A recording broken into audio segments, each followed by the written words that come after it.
ఓం శ్రీ సాయిరామ్. సాయి గురుకులం కార్యక్రమానికి స్వాగతం. గురువు యొక్క కృప వర్షాకాలంలో మేఘం వలె ఎప్పుడూ వర్షిస్తూనే ఉంటుంది.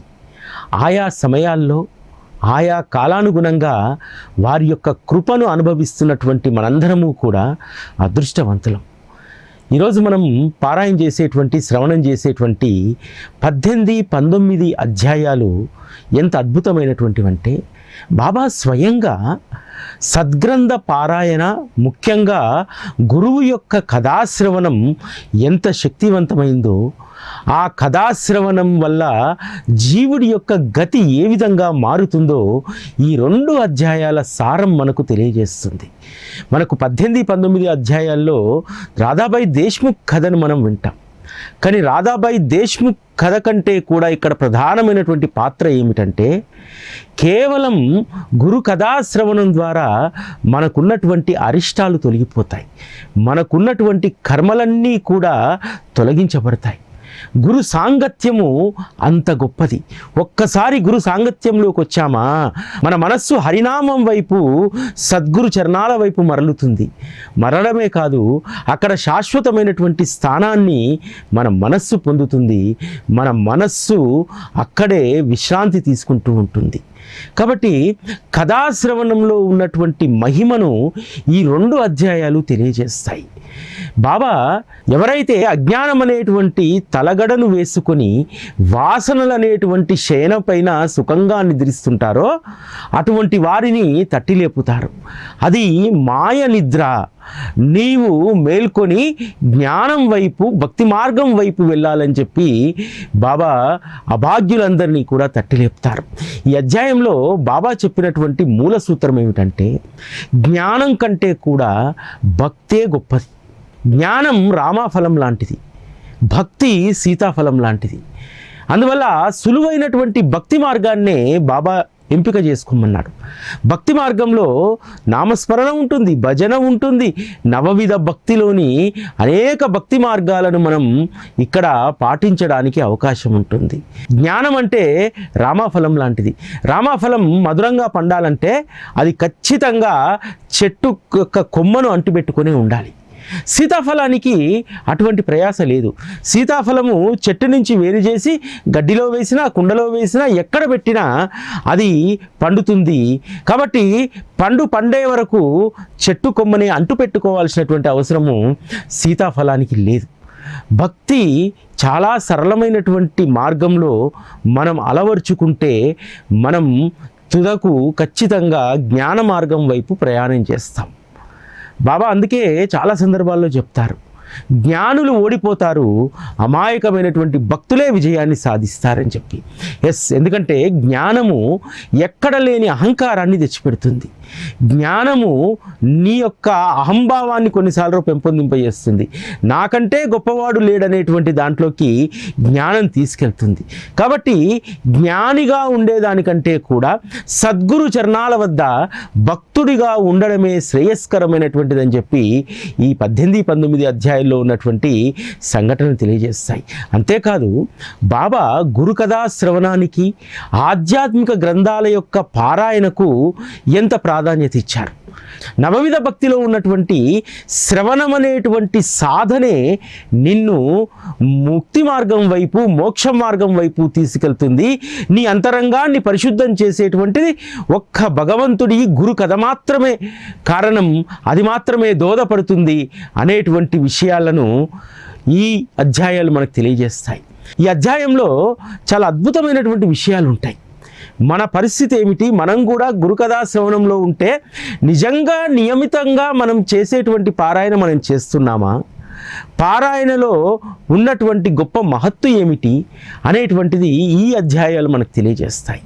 సాటే అనేటువంటి వ్యక్తి బ్రిటిష్ ప్రభుత్వంలో చాలా పలుకుబడి కలిగినటువంటి వ్యక్తి. ఉద్యోగం చేశాడు, ఆ తర్వాత వ్యాపారం చేశాడు. ఉద్యోగం పోయింది, వ్యాపారంలో నష్టాలు వచ్చాయి. ఎవరిదైనా సరే భాగ్యం ఉదయిస్తేనే వారు సత్పురుషుల యొక్క దర్శనానికి వస్తారు. సాటే కూడా మిత్రులు చెప్తారు, నువ్వు వెళ్ళి షిరిడీలో ఉన్నటువంటి శ్రీ సాయిబాబాను శరణు వేడు, ఖచ్చితంగా నీ కష్టాలు గట్టెక్కుతాయనేటువంటి విషయం చెప్పడంతో సాటే షిరిడీకి వస్తాడు. వచ్చిన తర్వాత బాబా పాదాలపైన పడి తన కష్టాన్ని చెప్పుకుంటే బాబా గురుచరిత్రను శ్రద్ధగా పారాయణ చేయని అంటారు. ఒక సప్తాహం పూర్తయ్యే నాటికి బాబా స్వప్న దర్శనం ఇచ్చి వారు గురుచరిత్రను స్వయంగా చేతబూని సాటేకు అర్థమయ్యే విధంగా వారు బోధిస్తూ ఉన్నారు. ఆ స్వప్నాన్ని చూసినటువంటి సాటేకు ఎక్కడ లేనటువంటి ఆనందం కలుగుతుంది. అప్పటి వరకు ఉన్నటువంటి ఆ కష్టం దుఃఖం పూర్తిగా కూడా మర్చిపోతారు.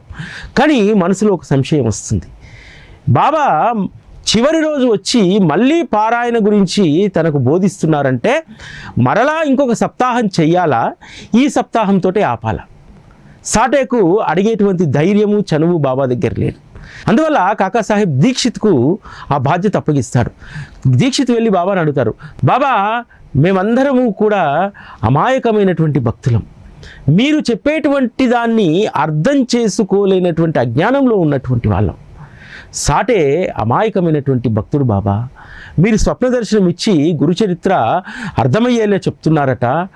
నిన్నటి రాత్రి స్వప్నంలో మీరు దర్శనం ఇచ్చారు, మరలా ఈ గురుచరిత్రను పారాయణ చేయమంటారా, లేకపోతే ఈ సప్తాహంతో ఆపమంటారా అని అంటారు.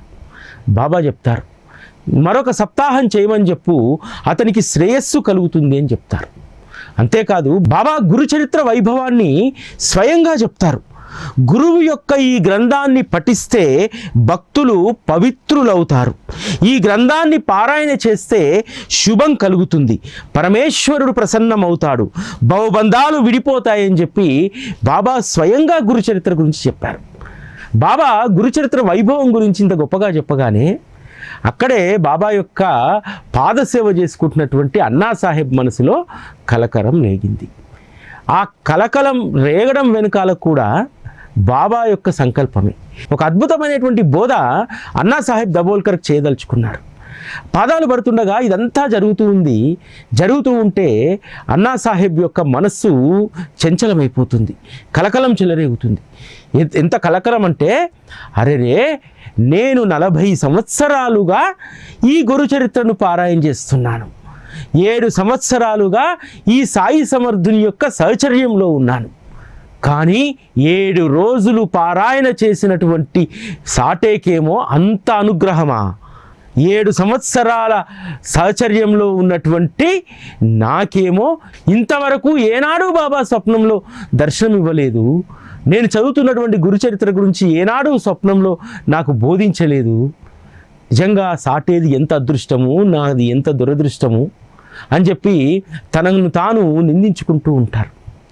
అది గ్రహించినటువంటి బాబా ఒక అద్భుతమైనటువంటి పాఠాన్ని తెలియజేయడానికి, నువ్వు అక్కడి నుంచి హేమాడ్ పంతుని లేపి నువ్వు శ్యామా దగ్గరికి వెళ్ళి 15 రూపాయలు దక్షిణ తీసుకొని మీరు కొద్దిసేపు మాట్లాడుకొని రాపోండి అని అంటారు. సరే బాబా ఆజ్ఞ ప్రకారం శ్యామా ఇంటికి వెళ్తారు.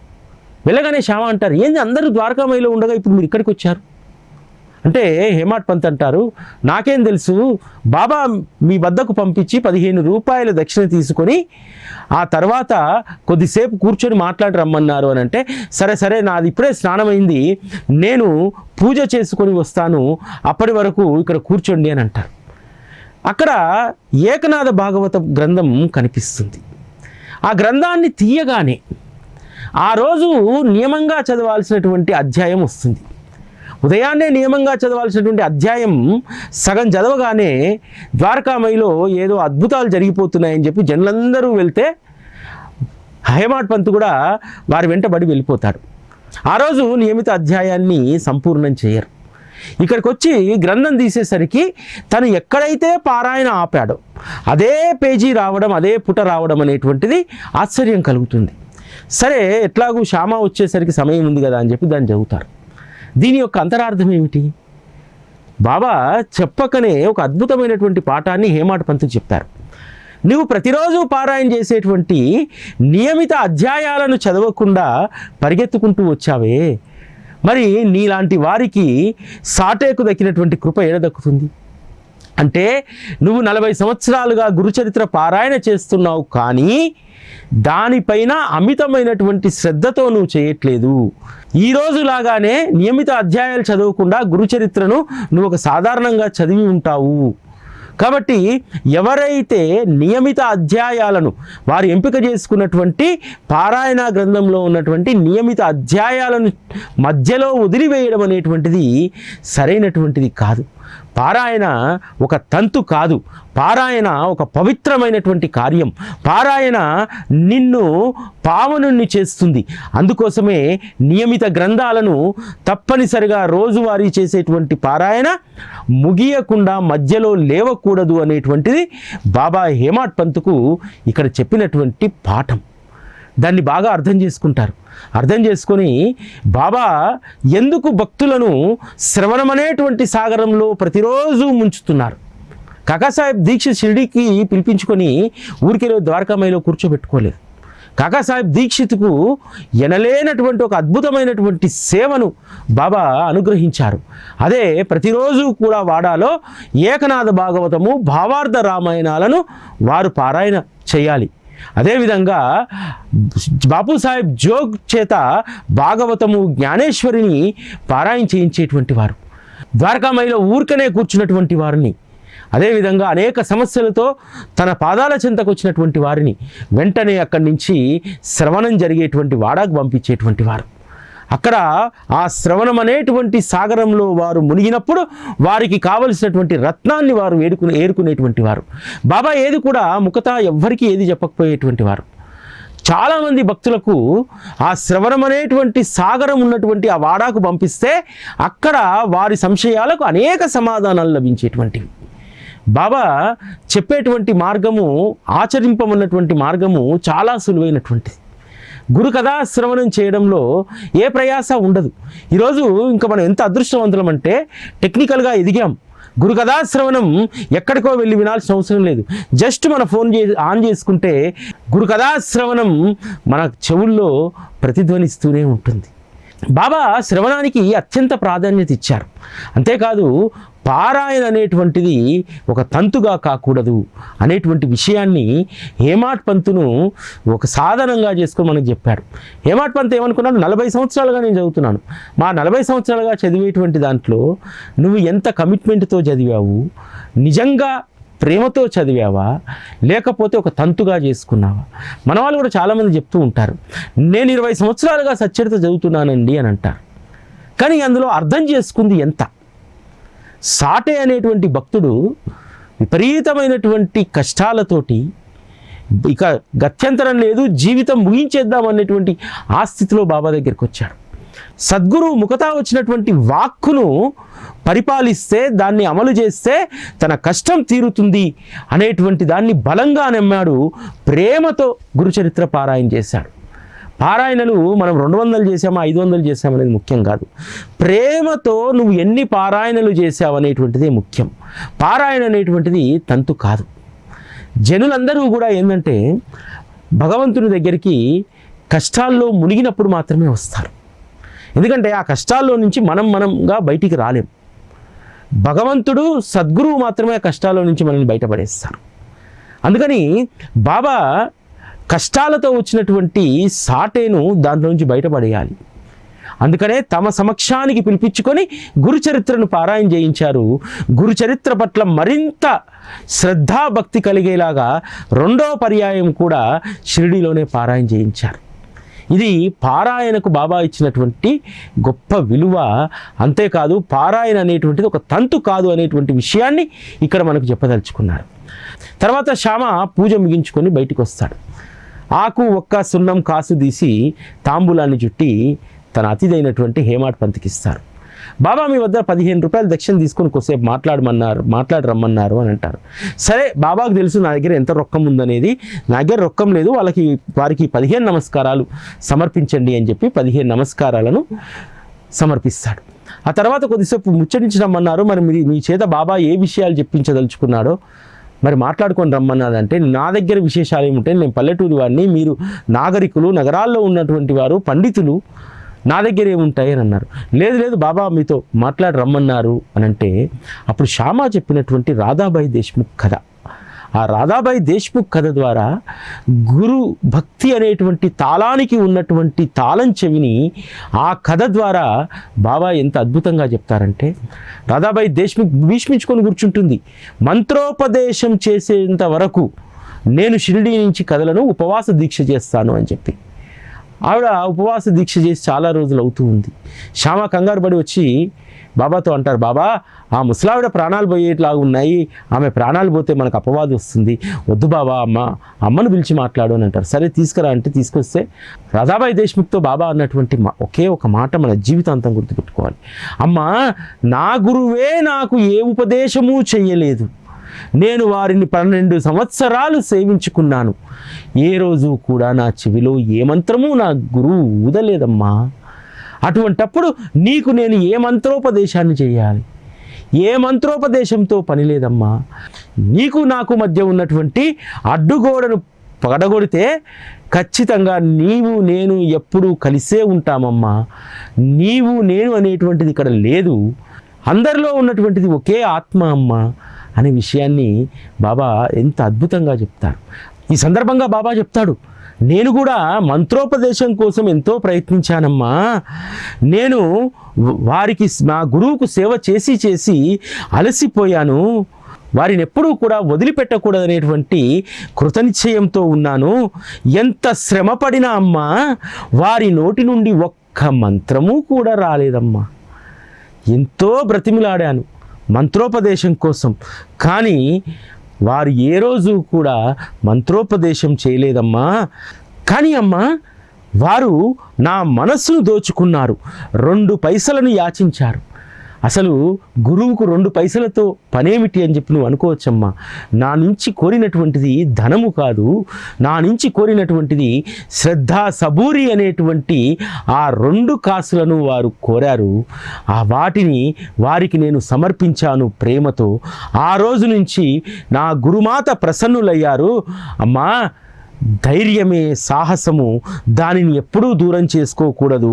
ఏ కఠిన సమస్య వచ్చినా సరే, ఏ సమస్య ఎదురైనా సరే ధైర్యమే నిన్ను రక్షిస్తుంది, ఓర్పే నీకు తోడుగా ఉంటుంది. ఈ ఓర్పు ధైర్యం అనేటువంటివి 2 అక్కచెల్లెల్లాంటివి, ఎప్పుడూ కూడా అవి పెనవేసుకొని ఉండాలి. అప్పుడే మన జీవితము సఫలమవుతుంది తల్లి అని చెప్పి బాబా చెప్పి, గురు సాంగత్యం గురించి బాబా ఎంత గొప్పగా చెప్తారంటే, అమ్మా నేను 12 సంవత్సరాలు మా గురువుతో పాటు ఉన్నాను, నాకు ఏ లోటు లేదు. నన్ను ఎంతో జాగ్రత్తగా ప్రేమతో నన్ను సాకారమ్మా. వారు శరీరం కాదు, వారు మూర్తీభవించినటువంటి భక్తి ప్రేమల స్వరూపం. చిన్నవాణ్ణైనటువంటి నన్ను పెద్దవాణ్ణి చేశాడు. అమ్మా, అక్కడ అన్నవస్త్రాలకు లోటు లేదు. మా గురువుకు సమానమైనటువంటి వారు మరొకరు లేరు. ఆ సుఖాన్ని వైభవాన్ని వర్ణించడం శక్యం కానటువంటి పనమ్మా. వారి ప్రేమను నేను ఎలా వర్ణించగలను? వారిని చూడగానే ధ్యానంతో నా కళ్ళు మూసుకుపోతాయి. మేం ఉభయములము కూడా ఆ ఆనందంలో మునిగి తేలుతూ ఉంటాము. దానికి మించినటువంటి స్వర్గం మరొకటి లేదని చెప్పి నేను నా గురువు భావిస్తాము. ఎప్పుడూ ఆనంద స్థితిలో మేము ఉంటాము అనేటువంటి విషయాన్ని అద్భుతంగా ఇక్కడ బాబా చెప్తారు. అమ్మా, అహర్నిశలు నేను నా గురు ముఖావలోకనం చేసేటువంటి వాడిని. ఆ సందర్భంలో నాకు ఆకలి దప్పికలు గుర్తొచ్చేటువంటివి కాదు. ఇతర వస్తువులను నేను చూడడం ఎరగను. అమ్మా, నా గురువు లేకపోతే నాకు అస్వస్థతగా ఉండేదమ్మా. వారు తప్ప వేరే ధ్యానము తపస్సు మరొకటి నాకు లేదమ్మా. నన్ను వారు ఒకప్పుడు పాదాల వద్ద ఉంచుకునేటువంటి వారు, మరొక సందర్భంలో దూరంగా పెట్టేటువంటి వారు, కొన్ని సందర్భాల్లో సముద్రం అవతల ఉంచేటువంటి వారు. తల్లి తాబేలు ఏ విధంగా అయితే అవతల ఒడ్డున ఉన్నటువంటి పిల్ల తాబేళ్లను కేవలం దృష్టితోనే పోషించినట్టు నా గురువు యొక్క కృపా దృష్టి వల్లనే నేను ఇంతటి వాడినయ్యానమ్మా. గురు వైభవం గురించి బాబా వారు ముఖతా చెప్పినటువంటి మాటలు ఎప్పుడు విన్నా కూడా ఆత్మ సంతోషిస్తుంది, మనస్సు పులకరిస్తుంది, లోపల ఉన్నటువంటి అనేక అలజడులు శాంతిస్తాయి. ఈ గురు వైభవానికి సంబంధించినటువంటి ఈ జంట అధ్యాయాలు 18, 19 మన మనస్సులను తాకుతాయి, మన మనస్సులను పులకరింపజేస్తాయి. ఈ అధ్యాయంలో బాబా అద్భుతమైనటువంటి పరమార్థాన్ని బోధిస్తారు. మీరు అనవసరమైనటువంటి సాధనలు అనేటువంటి ఆ తంతులోకి వెళ్ళవద్దు అని చెప్తారు.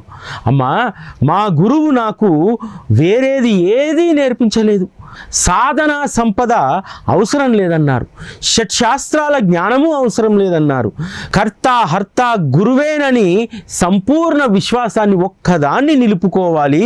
అలా గురువు యొక్క మహిమ అపారం. గురువు ఏ బ్రహ్మ, గురువే మహేశ్వరుడు, గురువే సాక్షాత్ పరబ్రహ్మ. ఇటువంటి అనుభవాన్ని పొందాలనేటువంటిదే మా గురుదేవుల యొక్క నిర్దేశమమ్మా.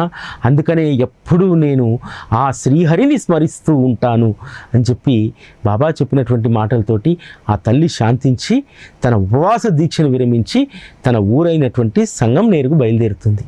కథ పూర్తయిన తర్వాత ఇద్దరూ కలిసి ద్వారకామాయికి బయలుదేరుతారు. అక్కడికి వెళ్ళగానే హారతి ఉచ్చ స్థితిలో పాడుతూ ఉంటారు, గంటలు మోగుతూ ఉంటాయి. కింద నిల్చున్నటువంటి అన్నాసాహెబ్ దబోల్కర్ను బాబా సైగ చేసి పైకి పిలుచుకొని తన పక్కన కూర్చోమంటాడు. బాబా దగ్గరికి వెళ్ళి శ్యామ సమర్పించినటువంటి 15 నమస్కారాలు దక్షిణ సమర్పిస్తారు. బాబా అడుగుతారు, సరే ఈ నమస్కారాల కథ పక్కన పెట్టు, అక్కడ మీరు మాట్లాడుకున్నటువంటి విషయాలు ఎలా ఉన్నాయి? నిజంగా అక్కడ మాట్లాడుకున్నటువంటి నీ మనస్సుకు బట్టాయా? నీ మనస్సు మధురంగా మారిందా అని చెప్పి శ్యామని అడుగుతారు. అప్పుడు బాబా పక్కన కూర్చొని శ్యామ అనర్ఘలంగా తన పొందినటువంటి పరమార్థం గురించి, తను విన్నటువంటి కథ గురించి, అందులో ఉన్నటువంటి విషయాల గురించి అద్భుతంగా బాబాకు తెలియజేస్తారు. బాబా, ఆ కథాశ్రవణంతో నా మనస్సులో వేదన తొలగిపోయి శాంతి కలిగింది, నాలోని ఆవేదన తొలగింది, నాకు నిజమైనటువంటి మార్గం తెలిసింది అని చెప్పి చెప్తారు. అప్పుడు బాబా అంటారు, మా పద్ధతి విశిష్టమైనటువంటిది, ఈ ఒక్క కథను బాగా గుర్తించుకుంటే చాలా ప్రయోజనం కలుగుతుంది. ఎందుకు చెప్పాడు ఈ ఒక్క కథను గుర్తించుకుంటే అని చెప్పి? భక్తుడి యొక్క బలహీనత ఎక్కడంటే, బాబా సరళమైనటువంటి మార్గాన్ని చెప్తే బాబా దగ్గరికి వచ్చిన తర్వాత కూడా ధ్యానంలో ఎవరో నాకు ఏదో ఉపదేశిస్తారని, ఎక్కడికో జ్ఞానం కోసం పరుగులు పెట్టాలని, ఏదో మంత్రోపదీక్ష తీసుకోవాలని రకరకాలుగా మనం ఆరాటపడుతుంటామే. ఇవేవీ అవసరం లేదు.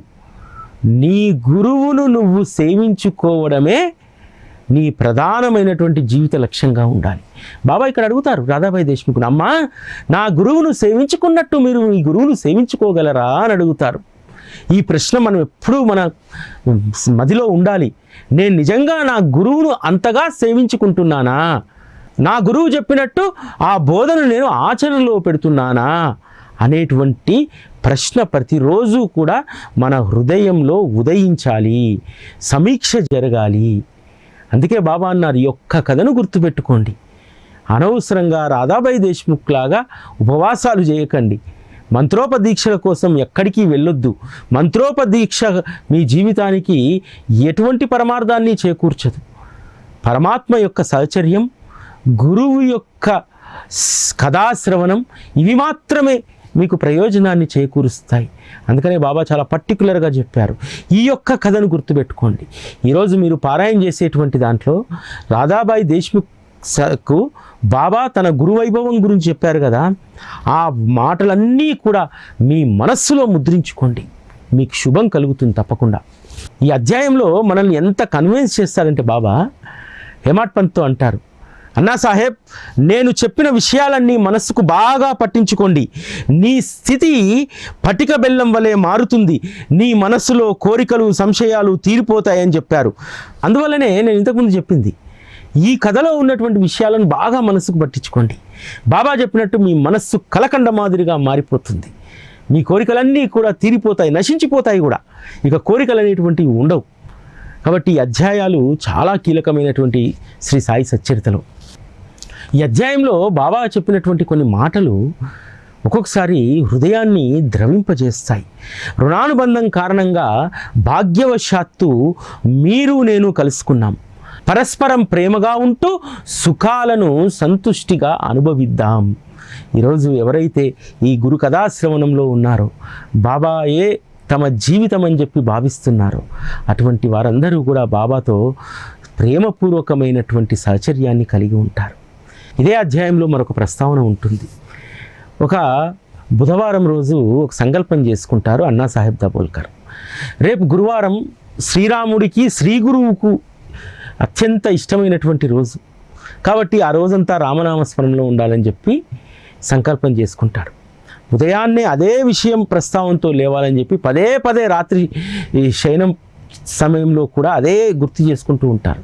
ఉదయాన్నే లేచి స్నానం చేసి కాగడ హారతి సమయంలో బాబా దగ్గరికి వెళ్ళడానికి ప్రయాణం అవుతాడు. వాడ దాటుతుంటే ఒక గానం వినిపిస్తుంది. ఏకనాథ్ మహారాజ్ గారు రాసినటువంటి గురు కృపా అంజనం నాకు దొరికింది, గురువే బ్రహ్మ గురువే విష్ణువు గురువే స్వయం ఈశ్వరుడు అనేటువంటి ఆ పాట వినిపిస్తూ ఉంటుంది. మదిలోన రామ అంతట రామ, జాగృతావస్థలో రామ, నిద్రలో రామ, స్వప్నంలో రామ. రాముడి యొక్క కీర్తిని రామా నిద్రలో నీవే, స్వప్నంలో నీవే, జాగృతావస్థలో నీవే, నాకు గురుకృపా అంజనం దొరికింది, శ్రీరాముడి యొక్క దర్శనం నాకు లభించింది అనేటువంటి గురు మహిమ కీర్తనను ఔరంగాబాద్కర్ చేస్తూ ఉంటారు. ఈ పాటను మనం తెలుగులో అనువదించుకొని ప్రతిరోజు మనం సాయి గురుకులం తర్వాత ఆస్వాదిస్తున్నాం కదా. గురు కృపా అంజనం నాకు దొరికింది, సాయి కృపా అంజనం నాకు దొరికింది. రాముడి యొక్క గొప్పతనాన్ని, గురువు యొక్క ఖ్యాతిని కీర్తించేటువంటి ఆ పాట వినగానే మనసులో ఆనందం కలిగిపోతుంది అన్నాసాహెబ్ దాబోల్కర్కు.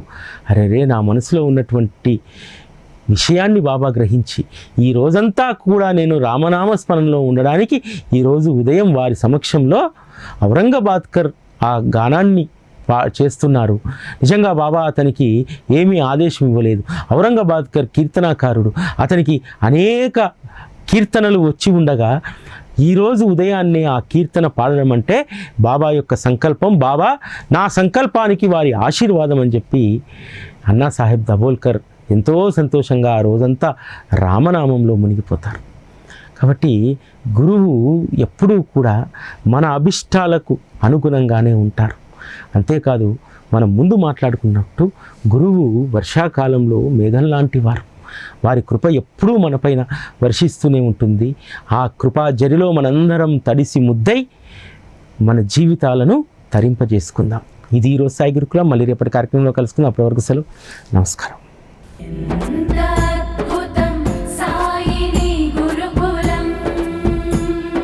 శిక్షణే తప్ప శిక్షలు లేని శరణాగతి సౌదం.